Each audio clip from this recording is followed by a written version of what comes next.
Bună ziua și bun găsit la un nou autograf academic, un podcast realizat în cadrul proiectului Scholar Architect 2024, prin intermediul căruia ne propunem să facem cunoscute, să accesibilizăm, să promovăm lucrările științifice ale cadrelor didactice din universitatea noastră, lucrări publicate în ultimii ani, în ultimii 5 ani, în cadrul editurii universitare Ion Mincu. Îmi face o deosebită plăcere și onoare să îl am astăzi ca invitat pe domnul Cosmin Caciuc, conferențiar universitar doctor la Catedra Bazele Proiectării de Arhitectură, cadru didactic afiliat în cadrul Școlii Doctorale de Arhitectură, autor al unor importante lucrări și articole științifice, critic și teoretician al arhitecturii, recunoscut, apreciat și premiat pentru numeroasele contribuții în dezvoltarea domeniului. Cosmin, bun găsit! Bine te-am găsit și mulțumesc pentru invitație.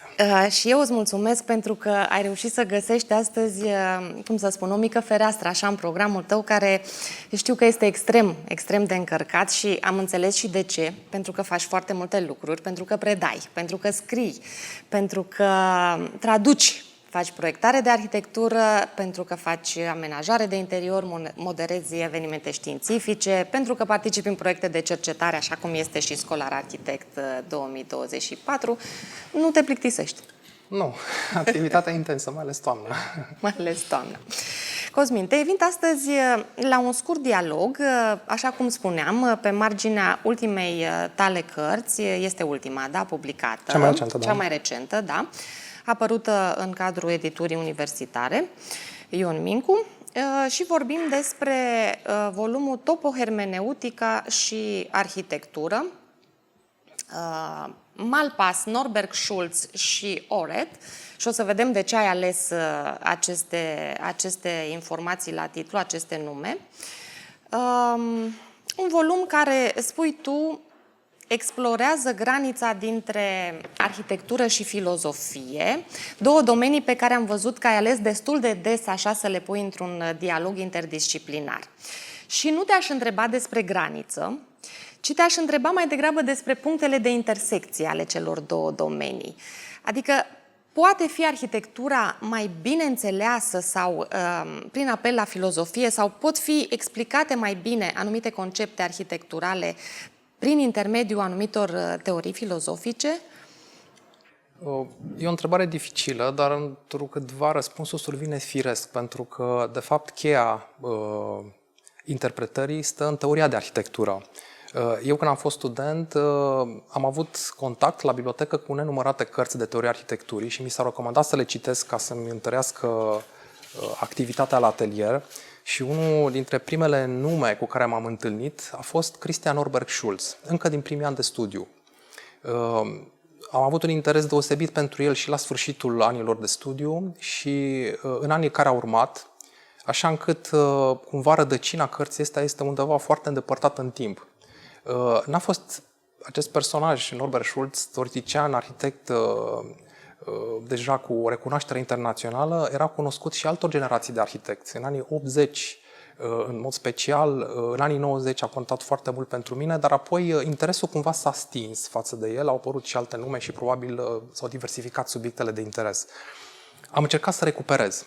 Ca să dau răspunsul care ar fi importanța sau legătura între filozofie și arhitectură, pot să spun că preocuparea mea pentru filozofie vine dinspre teoria arhitecturii.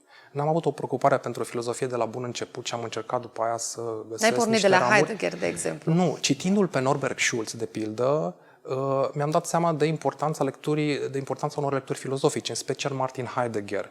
Nu știu dacă l-aș fi citit pe Martin Heidegger pur și simplu din senin dintr-o dată, așa încât cam toate numele cu care m-am întâlnit în filozofie au venit pe filiera teoriei arhitecturii și asta e foarte important și o tot repet.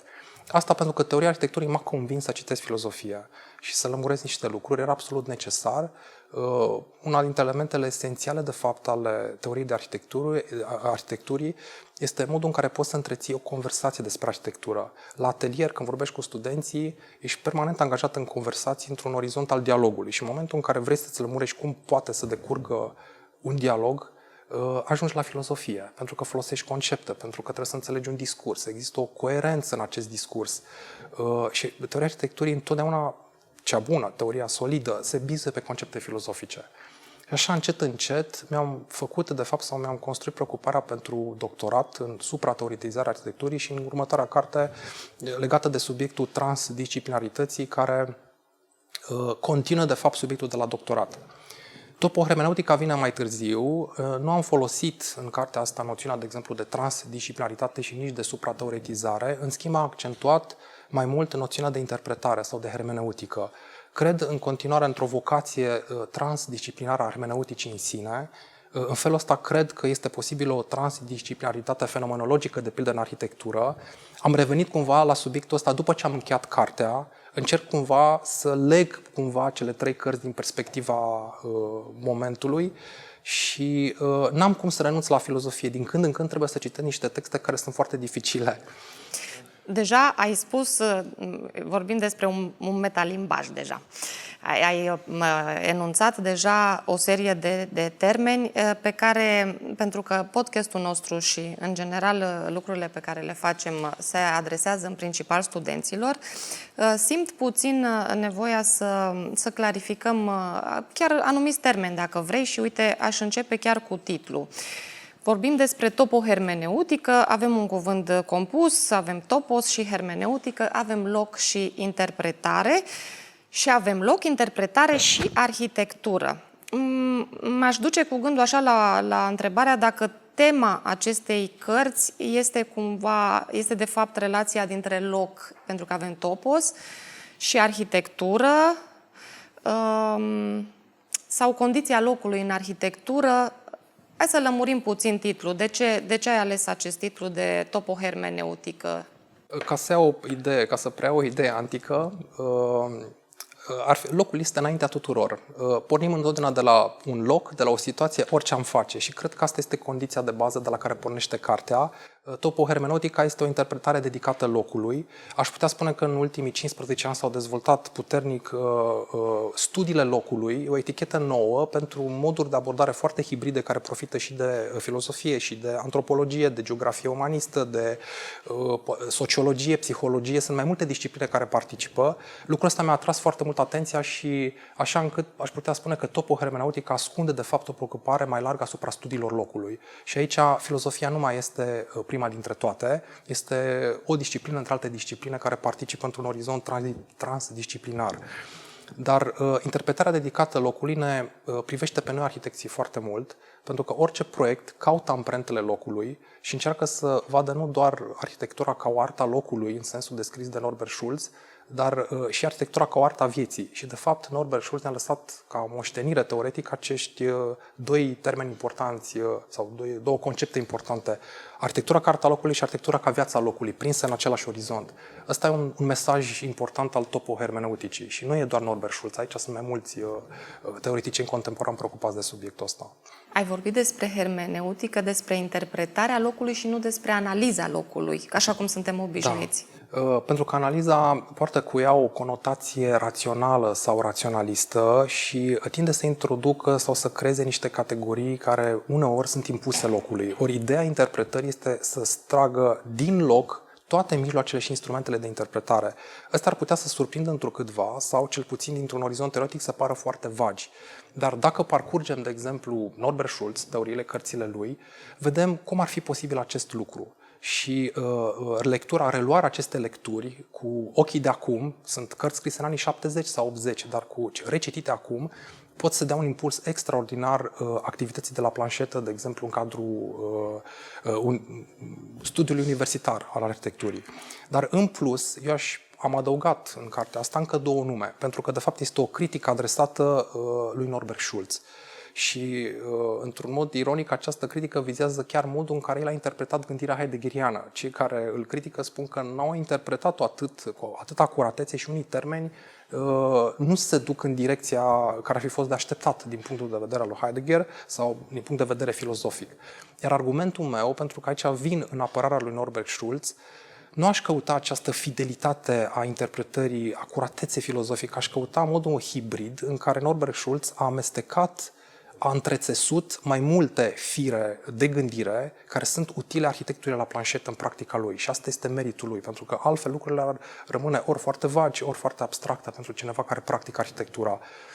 Norbert Schulz ne-a ajutat foarte mult pe noi arhitecții. Este primul, considerat unul dintre primii care a tradus gândirea lui Heidegger, care este foarte dificilă, foarte dificil să citești Heidegger și pe mine m-a surprins modul în care Norbert Schulz reușește să facă această gândire digerabilă, ca să spun așa, pentru cei care proiectează și să furnizeze un aparat conceptual teoretic care să fie operativ într-adevăr în activitatea de proiectare și mai ales în cea de predare. Asta m-a ajutat pe mine în planul al doilea pedagogic. Dar revenind la Norbert Schulz, modul în care el întrețese fire mi se pare o formă de creație teoretică. Unele dintre firele astea vin din partea semioticii sau structuralismului, sunt chiar niște componente sociologice, iar unele dintre ele privesc teoria estetică germană, pe care noi nu mai citim de mult sau pe care nici nu o cunoaștem foarte bine, și asta pentru că el era unul dintre elevii lui Siegfried Gideon, unul dintre corifeii mișcării moderne din punctul de vedere al congreselor de arhitectură modernă, a fost secretar CIAM.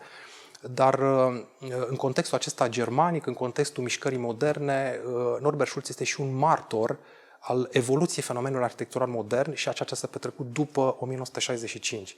Orice ni se pare acum nou, de fapt, trage după sine o critică care a început încă de la mijlocul anilor 60.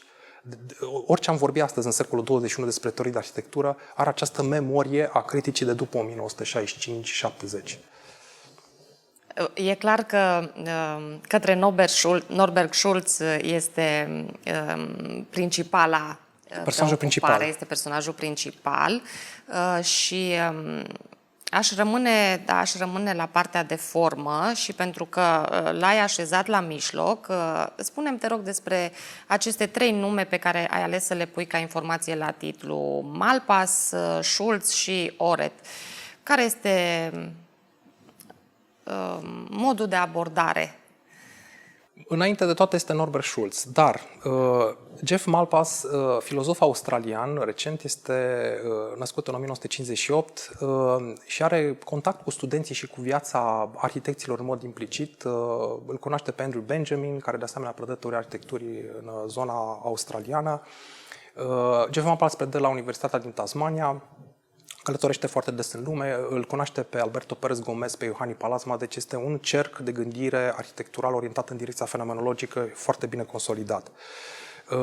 L-am descoperit recent, mi s-a părut fabuloasă gândirea lui și cred că probabil că el a fost factorul care a declanșat în ultimă instanță cartea și regândirea teoriei lui Norbert Schulz. Apoi, tot în aceeași perioadă, undeva în 2021, am descoperit și scrierile lui Hendrik Oret, care l-a studiat pe Norbert Schulz în cadrul unui studiu doctoral și îl consider acum un exeget al întregii opere a lui Norbert Schulz. A avut acces și la arhivele lui personale și la lucruri care nu au putut fi publicate în decursul timpului și aportul lui de cercetare este fantastic. Și atunci am avut 3 personaje și am creat un dialog între cele 3, un dialog imaginat de mine, ca să spun așa, în această formulă. Și revenind la Jeff Malpass, mi-a dat și această idee a regândirii unui cuvânt cheie pe care îl folosește Norbert Schulz în cadrul limbajului arhitectural, noțiunea de topologie. Topologia e un termen pe care probabil matematicienii îl cunosc mai bine, dar în acest context nu are legătură cu știința și cu matematica în mod direct, dar nu este nici incompatibil cu direcția aceasta. El se referă la un mod foarte poetic de a înțelege cunoașterea și Jeff Malpass folosește o metaforă foarte frumoasă, cea a topografului de secolul XVIII, care cartează un teritoriu, o lume, cu picioarele lui, cu ajutorul unor mijloace primare de măsurare, dar în principiu acea măsurare de fapt este experiența locului și el se bazează pe diverse repere. Își caută niște puncte de contact în peisaj, peisajul este doar acea suprafață care îl ține, un pământ, o suprafață, și apoi o redă într-o manieră reprezentațională specifică pe o bucată de hârtie ca hartă. Ei, această metodă o numește triangulație, este o metodă topologică și se bazează pe relațiile unor puncte care se leagă între ele. Are legătură și cu imaginea de pe copertă, da, triangulație topografică? Imaginea care face o referință directă și la hărțile maritime premoderne. care nu beneficiau de sistemul cartografic modern GPS și nici de coordonatele geografice, care sunt un sistem științific universal de măsurare și de coordonare a deplasărilor. Și atunci această triangulație era să spunem, un mod cu care poți să faci, să explici cumva modul în care noi gândim astăzi. Și se repetă un cuvânt în toată filozofia lui sau în textele lui recente: interrelaționalitate. Ești permanent într-o relație cu alte idei și cu alți autori și în felul ăsta ajungi la o idee mai veche a fenomenologiei de generarea conversației. Conversația are loc și sensul se degajă atunci când se produc fuziuni de orizonturi, când ai niște puncte de reper, și mi s-a părut foarte frumos acest amestec în care metafora joacă un rol foarte important. Nu e doar Jeff Malpass care susține această idee a importanței conversației, dialogului în cunoașterea arhitecturală, mă gândesc și la Alberto Pérez Gómez și la fel, Iohannis Palasma. Împreună au participat cu texte la o carte care se numește Inteligența locului. A fost coordonată de Jeff Malpass și doar când am văzut titlul am avut așa iarăși o încântare. Într-o epocă a inteligenței artificiale, să vorbești de inteligența locului mi se pare chiar un act de rezistență. Da. Despre spiritul locului, despre inteligența locului, despre... Da, am văzut, sunt concepte abordate și explicate, argumentate foarte interesant în această lucrare. Și pentru că tot am vorbit și am rămas la partea de structură, de formă, observ aici niște cuvinte cheie, niște concepte. Sunt 10. O hartă portolană cu niște porturi, concepte. Așa. Cum ai ales să structurezi acest discurs? Adică a fost un paralelism între interpretările celor 3 arhitecți, teoreticieni, filozofi, pentru că avem un filozof pe Jeff Malpass și 2 arhitecți teoreticieni, da? Cum ai structurat acest discurs? Pentru că nici nu știu cum se poate face, cum e mai ușor de înțeles, dacă am merge în paralel sau ai explica pe fiecare în relație cu conceptul despre care Asta a fost partea cea mai grea. Ai ales să scrii. La început a fost textul. În primul rând m-a interesat modul în care cei 3 autori pot interacționa într-un fel sau altul. Unde apare critica și unde apare momentul de adeziune. Mi-am dat seama, sigur, am făcut o separație între criticile care îl desfințează pe Norbert Schulz și preferă să se orienteze către alte orizonturi filozofice și au fost multiple. La început, în introducere, am făcut această pregătire, ce înseamnă un discurs de separare, și am încercat să întăresc acest discurs o critică de susținere. Mai rar se vorbește în profesia noastră de critică de susținere, o critică care pozitivă. o critică pozitivă care preia o structură existentă și o completează, o întărește. E chiar o idee foarte frumoasă la Norbert Schulz. Însă și locul este complementat, pe lângă faptul că e vizualizat, este recunoscut și întărit, nu este negat sau ignorat. Exact același lucru e valabil și pentru gândire. Dat fiindcă cei 2 autori contribuie cu ceva la gândirea lui Norbert Schulz și adaugă un surplus de semnificație, mi s-a părut fabulos. Și de ce a început totul. Problema grea a fost cum să găsesc o structură pentru lucrare. Și n-am avut numărul conceptelor de la început, ele s-au născut din această întâlnire, din acest dialog imaginat între ei. Evident că noțiunea de loc și locuri a început să devină centrală pentru că sunt termeni expliciți și la Jeff Malpass, și la Hendrik Horvath, și la Norbert Schulz. Ceilalți termeni sunt mai complicați pentru că unii aparțin filozofiei, dar să luăm de exemplu noțiunea de prezență, care apare în ultimul volum publicat de Norbert Schulz în 2000, care ar putea să pară mai obscur arhitecților. Primul capitol al acestei cărți, de fapt, are 3 subcapitole și pun accentul foarte mult pe noțiunea de folosire. Am putea spune în arhitecție vorba de funcțiune, dar nu, acolo cred că termenul mai potrivit este cel de folosire. Folosire în viața cotidiană. Noi folosim lucruri. În momentul în care folosim lucruri, aceste lucruri ne vin cu adevărat în prezență. Asta e o idee pe care o descrie și Heidegger. Deci începe o regândire a funcțiunii sau, ca să spunem mai bine, o regândire a scopurilor existențiale ale arhitecturii. Și atunci faptul că ne implicăm, că participăm în viața cotidiană este esențial. Deci începe totul. Deci e clar că viața noastră cotidiană nu începe cu cititul unei cărți, deși, sigur, teoria e importantă. În primul rând că ne înțelegem viața noastră prin modul în care trăim pur și simplu. Prezență. Asta este arta vieții. Și asta ne ușurează puțin, ne simplifică relația noastră cu teoria. Dacă avem lucrul ăsta în minte, o să citim mai ușor chiar textele lui Norbert Schulz. Noțiunea de holism, de pildă, și e o noțiune foarte ciudată, poate, dar și e folosită de filozofi. Am întâlnit-o, să spunem, la Richard Rorty, de exemplu, în pragmatismul american. Nu este, să spunem, nu o leg neapărat de fenomenologie. Transdisciplinaritatea are un mare interes în noțiunea de holism, ideea de a vedea întregul, de a nu descompune de la bun început orice în atom sau în părți și să încerci să găsești o sinteză în urma acestei descompuneri analitice într-o manieră științifică. E o idee, de fapt, pe care Norbert Schulz o preia de la mișcarea psihologiei germane, psihologiei percepției, gestaltism, de la începutul secolului 20. Întregul contează, în primul rând, fundamental pentru interpretare și, într-un fel sau altul, plăzmuiești un întreg, îl vezi ca un contur vag și așa și începe proiectarea de arhitectură. Și cam în jurul acestui element se țese noțiunea de holism. Numai că diferențele pe care le fac în carte sunt diferențele specifice ale celor trei discursuri. Andrew Corrett, în toate conceptele de acolo, pune foarte mult accent pe noțiunea de grijă. El citește canalizat teoria lui Heidegger pe noțiunea de grijă. Este o contribuție a lui personală și el simțea sau resimțea o lipsă în teoria lui Norbert Schulz cu privire la această noțiune. Are o rezervă, de exemplu, cu privire la noțiunea de limbaj al arhitecturii.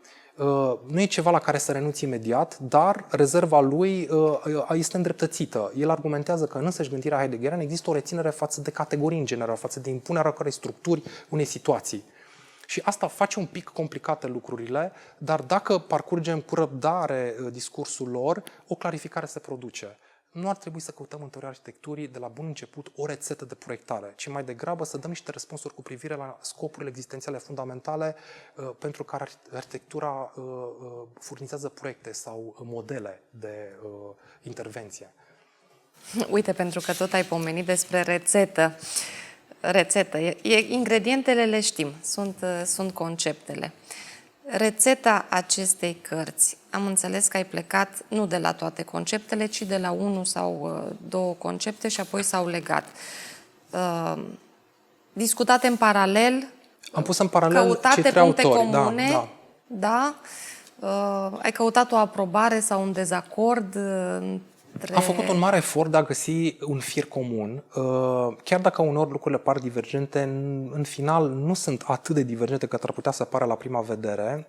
Se complementează reciproc. Mie îmi place acest termen de complementaritate și nu de opoziție și apare încă un termen pe care l-am împrumutat de la Michel Haar, un filozof în zona franceză care interpretează gândirea heideggeriană în anii 80, un nume mai puțin cunoscută la noi, dar cred că îi datorez domnului profesor Augustin Ioan prezența acestei cărți în orizontul bibliografic al meu, încă cred că de la începutul anilor 2000. E o carte care a stat atunci în bibliotecă, am parcurs-o de câteva ori și a stat latent acolo și acum am redescoperit-o după atâția ani cu o mare bucurie, pentru că am găsit acolo din nou niște răspunsuri.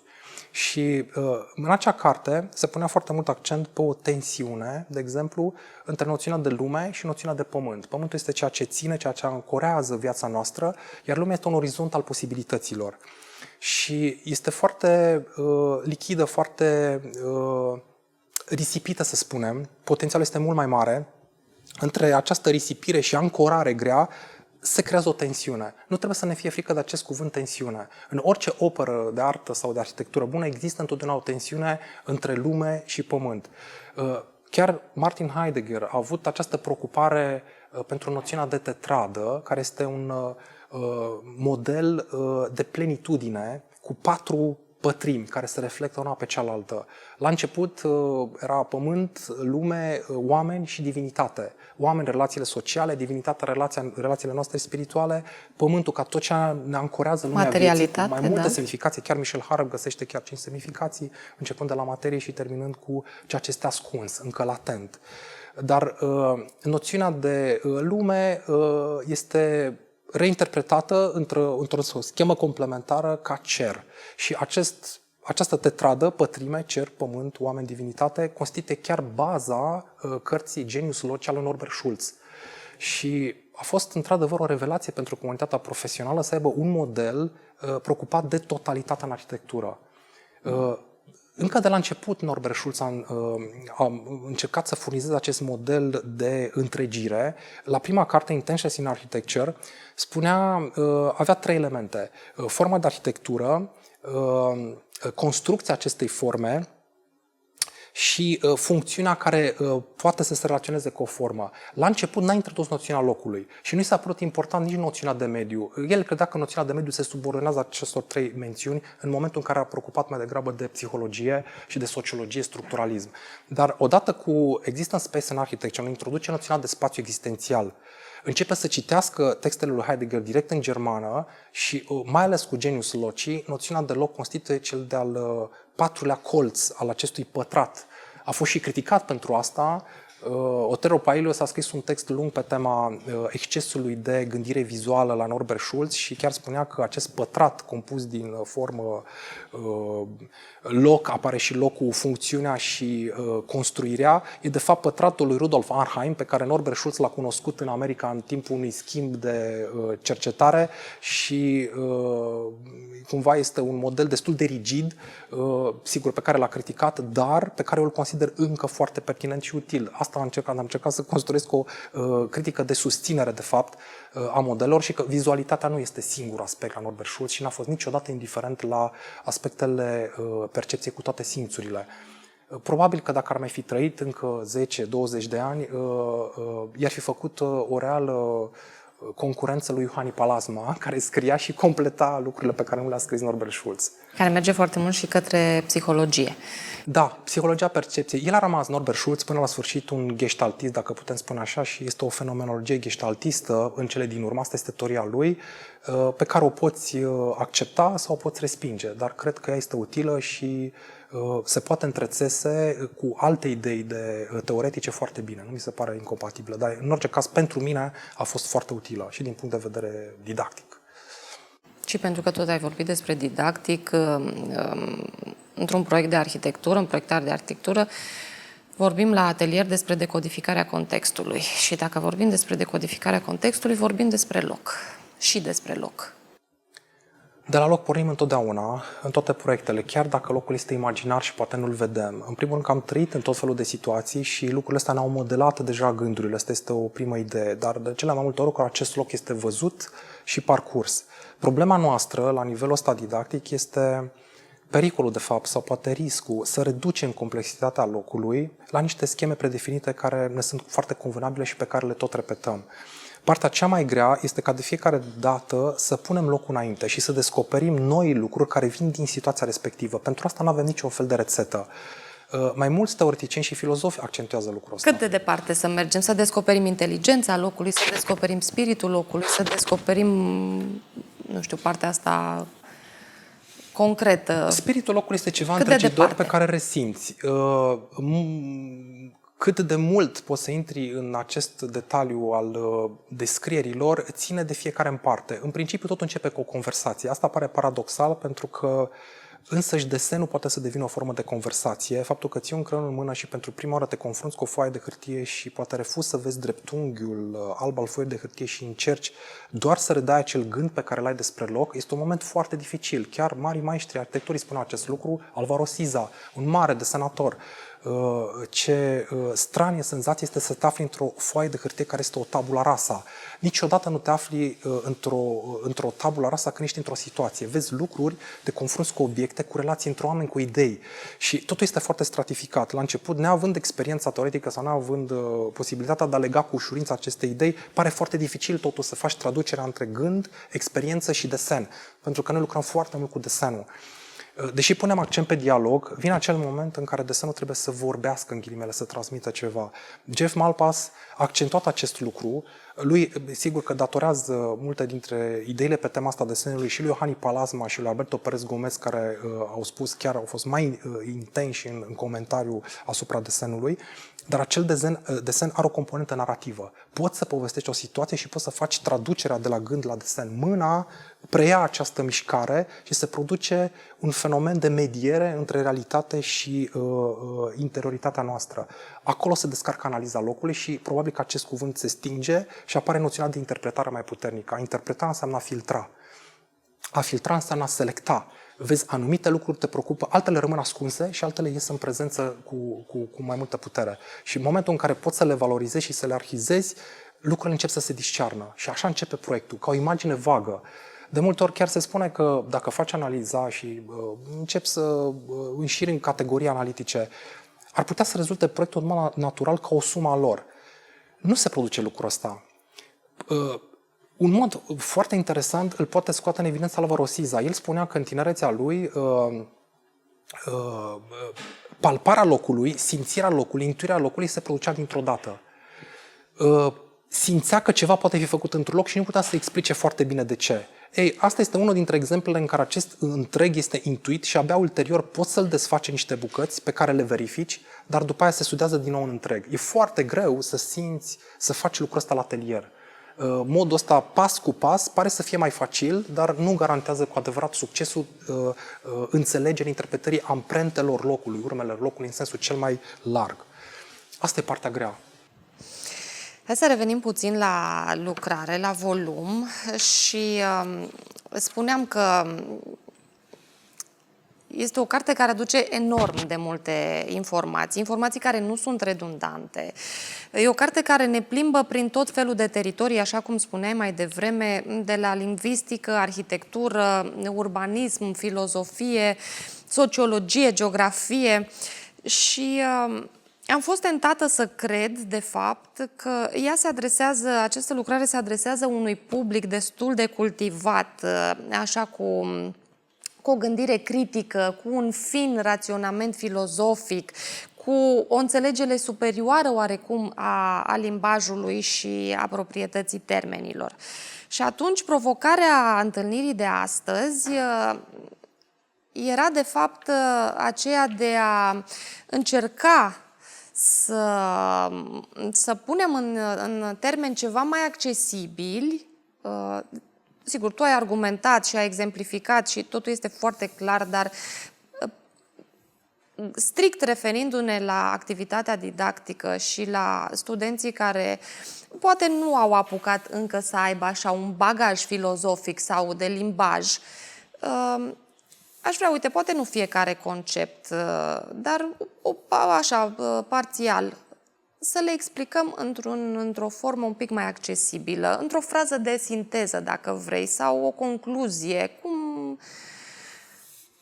Cum crezi că ar fi o informație care să ajungă mai ușor și să fie asimilată mai bine de către un public căruia totuși este adresată această carte și anume studenților? S-ar putea ca acest lucru să ne conducă din nou către Norbert Schulz mai degrabă, pentru că nu cred că lucrurile se simplifică mergând, de exemplu, înspre Jeff Malpass sau înspre Martin Heidegger. Se și complică. din nou ne întoarcem de unde am pornit, de fapt. Da. Dar am făcut acest excurs pentru că, de fapt, este o reîmprospătare. Sigur. La Norbert Schulz, dacă luăm topologia, de exemplu, e un termen care asigură orientare. Deci cuvântul cheie este orientare. Dacă îl legăm de orientare și găsim niște mijloace cu care să ne definim toate schemele sau simplificările cu care operăm în minte și le putem traduce în experiența mediului, cred că lucrul ăsta s-ar clarifica. Este ordinea locului. Oricât de slabă sau de puternic ar fi, topologia este legată de ordine, de orientare și în felul ăsta o vedem ca pe un fel de cartografiere. Noi suntem niște cartografi, umblăm cu un fel de aparat invizibil în minte, cu care măsurăm acel punct, le legăm între ele, le dăm semnificații și ne construim o hartă. Ideea e veche, a folosit-o și Kevin Lynch și să o păstrăm acolo. Cred că asta ar simplifica lucrurile. Perfect. Deci topologie, orientare, ordinea locului. Locul. Deși peste tot vorbim despre loc, totuși i-ai acordat locul este cel care este plin de semnificații. Este întotdeauna limitat și deschis. Este în opoziție cu spațiu care este abstract și infinit dacă luăm gândirea raționalistă. Am făcut o simplificare grosieră, dar partea complicată este că putem noi, arhitecții, să trăim în același timp și cu locuri și cu spații. Noi ne gândim la spațiu acum, când discutăm de arhitectură, ca ceva pe care îl putem tăia cu foarfeca și cu cuțitul din ceva omogen și infinit și facem compoziții. Asta este ideea raționalistă, spațiul este infinit, o categorie reductibilă, tot ceea ce definește simultaneitatea, timpul este succesiunea și atunci, dacă păstrăm această idee abstractă și cu locul concret, putem să supraviețuim cu ambele concepte. Dar Jeff Malpass mai accentuează un lucru, este ceea ce el numește spațiu alocentric, este un spațiu al reprezentării, este spațiul selecției din realitate, ca atunci când în secolul XVIII faci niște hărți diferențiate ale mediului, în care vezi lucrurile care te interesează, care sunt semnificative. Și atunci putem trăi și cu spațiu abstract cu care facem compoziții, putem trăi și cu un loc concret și diferențiat care este calitativ, este legat de aspectele afective, de noțiunea de identitate, de atașament, care constituie părți sensibile, greu abordabile sau traductibile într-o analiză de arhitectură. Uite, o întrebare firească. Diferența între loc și spațiu. Vorbim despre loc și spațiu de foarte multe ori în mintea noastră. Locul este întotdeauna relațional, este limitat, delimitat, are niște praguri. Interrelațional înseamnă că se leagă foarte multe lucruri în loc, sunt lucruri pe care le poți atinge, idei sau semnificații. Locul implică și un atașament față de loc, întotdeauna este legat de identitate. Într-un fel sau altul există o identitate a locului și o identitate a noastră în raport cu locul, pentru că și locul ne construiește pe noi. Locul este înaintea tuturor. Asta ar putea să fie o bună definiție. Foarte interesant. Și ajungem la locuire. Iar vorbim despre raportul dintre noi și loc. Cea mai simplă definiție este viața locului. În momentul în care te gândești la viața locului și faptul că locul ține ceva, suntem noi, oamenii împreună, noi toți împreună și lăsăm urme și ne transformăm în viața noastră, cred că despre asta este. Cel mai frumos lucru pe care l-am descoperit în textele, mai ales în Edward Casey, de pildă, am văzut și la Jeff Mapas același lucru, ei se și cunosc, există o colaborare între ei, este ideea că locuirea înseamnă tot. Noi înțelegem locuirea că este ceva legat de rezidență. Nu e adevărat. Locuim pe stradă, locuim într-o piață, locuim în fiecare moment al nostru. Locuirea este un mod de a fi pe pământ și sub cer. În momentul în care ne fixăm în această tetradă, ne zguduim puțin, pentru că nu mai putem rămâne indiferenți cu alți oameni și avem și o relație cu divinitatea într-un fel sau altul. Această pătrime ne prinde în loc. Asta e locuirea. Locuim în noi? Și în noi, nu doar în noi. Avem și ceva în exterior, avem și ceva în interior și ce frumos este că se află între noi. Între acest exterior și interior tot timpul apare ceva. Este ființa umană o construcție? Jeff Amplas spune că nu. Chiar că contestă lucrul ăsta, locul nu este un construct social. Locul ne și transformă, totdeauna există o mediere între cele două. Acest constructivism social este criticat din punct de vedere fenomenologic, dar nu mi se pare pentru mine o problemă atât de mare. Chiar Norbert Schulz este pus în această categorie a constructiviștilor sociali. E un termen, poate, e o complicație filosofică din punctul meu de vedere și aș lăsa-o cumva între paranteze, dar ideea este că și locul ne construiește pe noi la fel de mult pe cât noi construim locul. Despre prezență am spus deja câte ceva. Dacă vrei să mai adaugi, ai atins așa în lucrurile pe care le-ai menționat despre acest concept al prezenței. Este o structură a fundalului nostru situațional, dar îmi place mult mai mult această interpretare a lui Norbert Schulz, de pildă, în care pune folosirea, înțelegerea și realizarea, că n-am apucat să descriu cele trei părți ale acestei părți ale prezenței, a folosi, a înțelege, înțelegerea are la bază întotdeauna o preînțelegere, pe care nu întotdeauna ne iese foarte repede în fața ochilor, pentru că suntem pregătiți de un orizont al tradiției, al vieții noastre. Deja preînțelegem pentru că am trăit ceva ne-a pregătit pentru acea înțelegere și apoi realizarea, faptul că suntem în mod implicați în diverse înfăptuiri, oricât de minore ar fi. Și de fapt, în toate aceste trei componente alcătuiesc prezența. Poate asta simplifică lucrurile în nivel arhitectural. Și mă duc către un concept care e clar mă duce cu gândul la filozofie. Adevăr. Despre ce adevăr ai ales să scrii? Aici sunt toate lucrurile care ies și privesc faptul de a fi. În primul rând, în toată filozofia heideggeriană, noțiunea umană este întotdeauna o situare, o ființare situațională. Sunt întotdeauna într-un loc, întotdeauna sălășluiesc. O diferență se poate face exact cu a privi un pahar cu apă. Noi nu suntem într-un loc așa cum este apa într-un pahar. Țin minte, cu mulți ani în urmă, domnul profesor Gabriel Liceanu a fost invitat la noi în facultate, la doamna Tabacu, care ne-a invitat ca să facă o introducere în câțiva termeni heideggerieni și dădea acest exemplu cu apa în pahar. Nu suntem într-un loc cum este apa într-un pahar și noțiunea noastră de timp și spațiu este întotdeauna modelată de starea noastră afectivă, de preocupările noastre. Adevărul înseamnă foarte multe lucruri care ies. Înseamnă, în primul rând, o plenitudine a semnificației. Întotdeauna există un surplus de semnificație în interpretare. Dacă avem această miză că adevărul vine cu o plenitudine și că nu se fixează dogmatic într-un element, într-un punct și nu este doar o construcție realizată dintr-o sinteză și este tot timpul transformabil și partea conversației, cred că avem o direcție mai clară de interpretare fenomenologică. Aș traduce ca surplus de semnificație. Acest surplus, plenitudine și surplus de semnificație. Despre adevăr în arhitectură s-au făcut niște lucrări de doctorat, s-a scris, sunt niște cercetări interesante. Și privește în mod special la noi noțiunea de autenticitate, pentru că și aici vine ce este autentic, s-a vorbit foarte mult de construire autentică, de modul în care folosești principiile structurale, dacă ele sunt evidente. Ca să mai dau o paralelă în privința asta, Kenneth Frampton, de pildă, este preocupat de ideea ontologiei arhitecturale și punctează foarte important lucrul ăsta. Faptul de a construi între a reprezenta și ceea ce este cu adevărat, ceea ce ține cu adevărat clădirea și constituie clădirea, trebuie să fie o corespondență. Este o corespondență între formă și conținut până la urmă. Un alt filozof, post-heideggerian, Hans-Georg Gadamer, despre asta îți vorbește, despre o corespondență între formă și conținut. Adevărul se diluează și dispare în momentul în care această corespondență dispare. Și la arhitectură, în momentul în care îți dai seama că ai o formă, un înveliș și o structură, un schelet și lucrezi cu combinări și cu materiale, atunci înțelegi mai bine care este miza autenticității. Și evident că într-o nicio arhitectură, lucru subliniat și de Jeff Malpass, nu poți să arăți totul, nu poți să reduci totul la un simplism al structurii. Am arătat structura și ăsta este adevărul, nu este doar atât. Și sunt mulți arhitecți care se luptă cu această corespondență între înveliș și structură. Că este mai mult sau mai puțin prezentă, că nu toate lucrurile se leagă în același mod coerent, este o discuție separată, dar această corespondență este o preocupare fundamentală a arhitecturii. Și atunci se lămurește și chestiunea autenticității. E chiar un capitol într-o carte recentă a lui Jeff Malpass, Rethinking Dwelling, dedicat autenticității. Explicat pentru arhitecți, dar nu mi se pare că este mai ușor în această explicație, chiar face mai complicate poate lucrurile dintr-un orizont filozofic.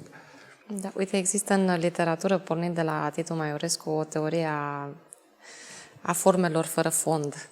O putem extrapola așa în Da, aici în miză este transformarea arhitecturii într-o formă de, deși este folosit cuvântul, poate pare un pic abuziv, că arhitectura scenografică e un termen pe care îl folosește Kenneth Frampton cu privire la stilistica postmodernistă.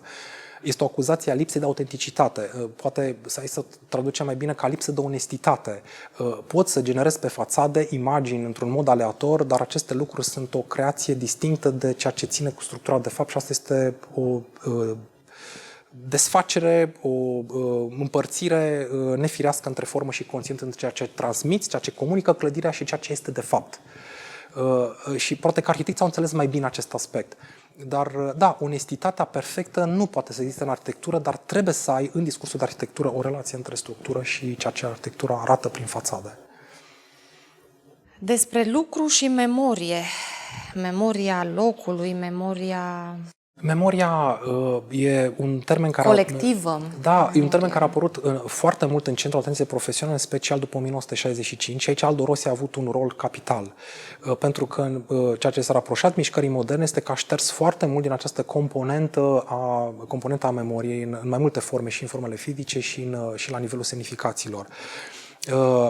Memoria este fixată în tipologii. Noțiunea de tipologie, de exemplu, și la Norbert Schulz, trage după această chestiune. Deci, orientarea, dacă este un aspect topologic, e bine, memoria, amintirea este o parte a tipologiei. Și dacă poți să găsești legătura între tipologie, memorie și topologie și orientare, ai deja doi termeni care operează între structura și memoria locului. Ai, sigur, mai vine și un al treilea, caracterul locului, morfologia, modul în care legi lucrurile și le alcătuiești. Și iarăși ajungem la aparatul conceptual al lui Norbert Schulz. Dar memoria, într-un sens larg, este faptul, și nu ar trebui să rămână discutată singular. Nu există doar memorie.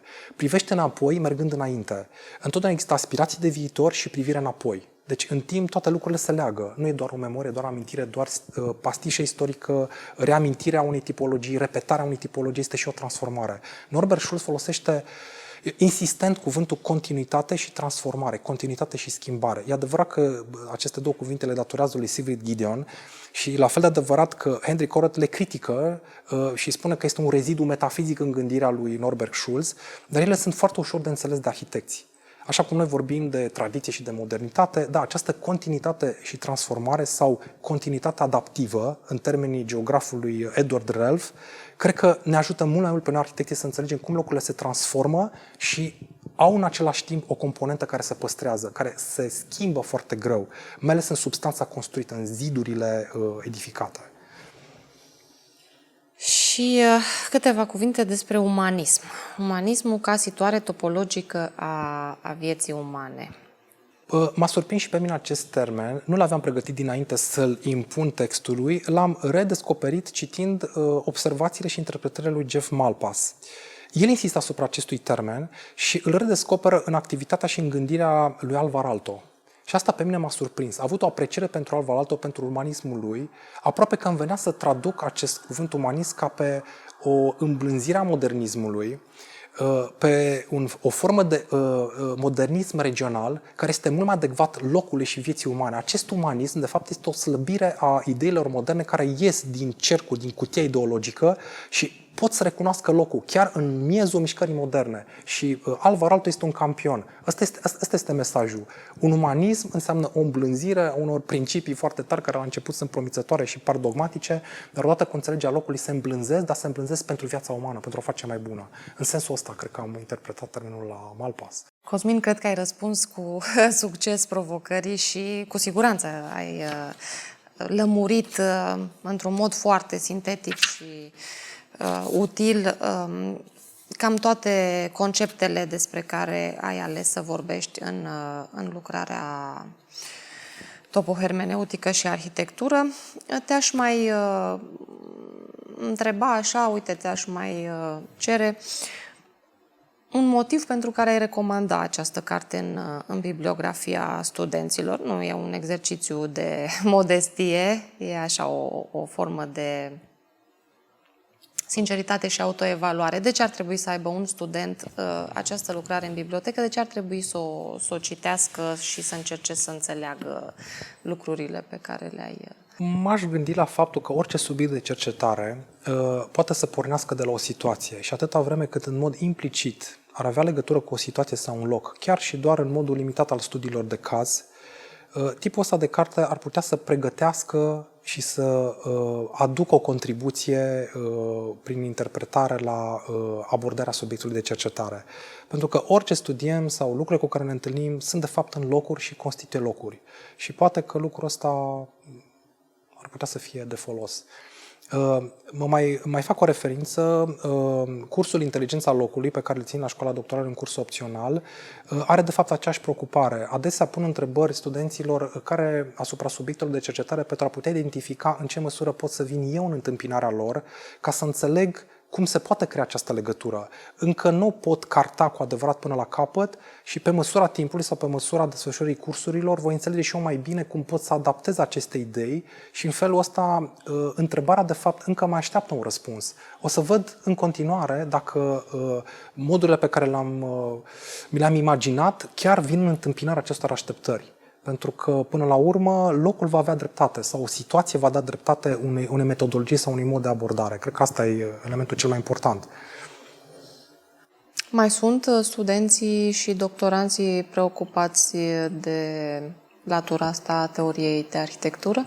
Cred că sunt, chiar dacă nu sunt mulți, întrebările apar.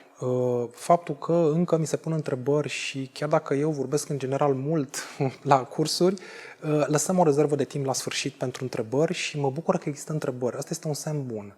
Întrebările înseamnă dialog, înseamnă conversație și nu întotdeauna pot să răspund la toate subiectele și de multe ori eu învăț din observațiile studenților, aflu de titluri noi și uneori chiar mă îndoiesc de lucrurile pe care le-am spus. Ceea ce cred că e un semn bun al teoriei, acest fapt că la un moment dat chiar îți schimbi ideile și mai mărturisesc un lucru, am descoperit lucruri și după ce am încheiat această carte, am mai făcut o descoperire teoretică după Jeff Malpass și Henry Corrett, l-am descoperit pe Tim Ingold, care este antropolog scoțian și a scris pe parcursul a, cred că 10 ani, vreo 3 cărți dedicate unui concept straniu numit linealogie, despre linii, dar într-o manieră antropologică. Am fost atât de fascinat de această scriere, încât m-a răsturnat. Dar despre Tim Ingold am auzit de la Jeff Malpass, așa încât această rețea, constelație de termeni, nu e întâmplător că la sfârșitul cărții am făcut multe scheme care sunt de fapt niște constelații de termeni. De la un autor ajungi la un alt autor. Orice carte este o platformă de plecare către alte cărți. Și în felul ăsta ai nevoie de niște hărți, da? Acestea sunt niște constelații și niște hărți portolane în miniatură pentru a mă orienta în propriile gânduri. Chiar dacă aceste lucruri se schimbă și după ce am făcut-o, cred că peste 3 zile aș face altă schemă cu privire la acele gânduri, gândurile se transformă. Nu sunt fixe, dar pentru un moment le văd cristalizate în acest mod. Și pe mine m-a ajutat. Este un fel de radiografie a propriilor mele gânduri cu privire la subiectele tratate în carte. Eu recomand studenților să-și facă scheme similare când parcurg propriul lor proces de cercetare, pentru că asta îi va ajuta pe ei. Și s-ar putea ca din când în când aceste constelații să nu fie de fapt niște scheme clare, ci să fie niște încălceli. Și lucrul ăsta nu e rău, este inerent cercetării. E un lucru pe care le spune și Tim Ingold. Face o paralelă foarte frumoasă între un mers pe o potecă pe care te poți pierde și la un moment dat te poți regăsi. Dar cunoașterea asta înseamnă și pierderi, nu doar clarificări permanente. Asta voiam să te întreb. Există și riscuri în adâncirea asta a cercetării? Da, există riscul să te pierzi, să te încetosezi. Lucrul ăsta cred că l-a precizat și Martin Heidegger. A merge pe un drum de țară, poți să ai această imagine foarte frumoasă, dar este și un mers printre gânduri și s-ar putea să te poți pierde. Uneori găsești luminișuri și alteori treci prin zone de obscuritate. În cazul cărții, de exemplu, finalul, în mod evident, era convergent către o idee de topofigurabilitate, pentru că, în continuare, cred în puterea pe care are o imagine, pe care o poate avea loc în forma unor imagini și aici rolul desenului este fundamental. Dar, de asemenea, cred că Alberto Pérez Gómez avea dreptate în critica lui adresată lui Norbert Schulz de a nu transforma locul în niște imagini de tip carte poștală, pentru că Norbert Schulz folosea adesea niște imagini foarte agreabile ale așezărilor premoderne, pierdute, ca să spunem așa, și greu de recuperat în procesul de construire actual. Și totuși există o cale prin care să depășești această imagine de carte poștală și să recuperezi figurabilitatea locului, să rămână semnificativă, să o traduci în proiectul de arhitectură și poate să o poți chiar recunoaște și din afara arhitecturii. Ăsta ar fi miracolul proiectului încheiat, un proiect însușit care este și locuit, și locuit de oameni, nu doar de arhitecți, în sensul cel mai larg. Uite, îți preiau așa tot timpul câte un termen și te întreb care este următorul proiect. Trebuie neapărat să sintetizez gândurile care acum sunt parcurse în cadrul cursului Inteligența locului. Nu știu exact care va fi titlul acestei cărți. Încerc să nu repet noțiunea de inteligența locului pe care Jeff Malpass deja o folosește, dar îmi place foarte mult acest titlu, dar încerc să strâng aceste gânduri pentru că ele de fapt expandează ideea topohermeneuticii. Mi-e foarte greu să le fac coerente. În momentul ăsta sunt o mare agregare, sunt pierdut acum, este un hățiș. Sper să pot regăsi niște constelații la un moment dat. Și să am timpul să le duc la capăt. Așteptăm acest următor proiect editorial. Eu sper că ai pregătit și un autograf pentru studenții noștri și o să te rog să lăsăm aici un gând ca urmare a întâlnirii și discuției de astăzi. Cosmin, îți mulțumesc foarte mult pentru prezența ta alături de noi. A fost, așa cum și așteptam, de altfel, o reală plăcere să dialogăm pe marginea acestui volum și să decodificăm câte ceva din mesajul pe care ai dorit și ai reușit să-l transmiți. Aș vrea să încheiem, uite, este prima oară când facem asta în cadrul podcastului și aș vrea să încheiem cu mesajul tău către studenți. Aș spune că inteligența locului, grija față de loc, arhitectura practicată ca o artă a locului și ca o artă a vieții, aceste lucruri ar putea constitui, de fapt, miezul topohermeneuticii și mesajul transmis de Christian Norbert Schulz, Jeff Malpass și Hendrik Orad. Perfect, îți mulțumesc. Așadar, vă așteptăm la bibliotecă, unde avem lucrările mare parte lucrările despre care am făcut astăzi vorbire. Îl avem cu siguranță pe Norbert Schulz și al lui Genius Loci. Și vă așteptăm să descoperiți ceea ce noi nu am reușit astăzi să aducem în discuție. De altfel, Cosmin, cu mare drag te invităm alături de colegi din universitate și de studenți să alocăm un timp mai mare discuției despre acest volum, pentru că sunt lucruri foarte interesante și foarte utile de spus. Cu bine! Mulțumesc foarte mult!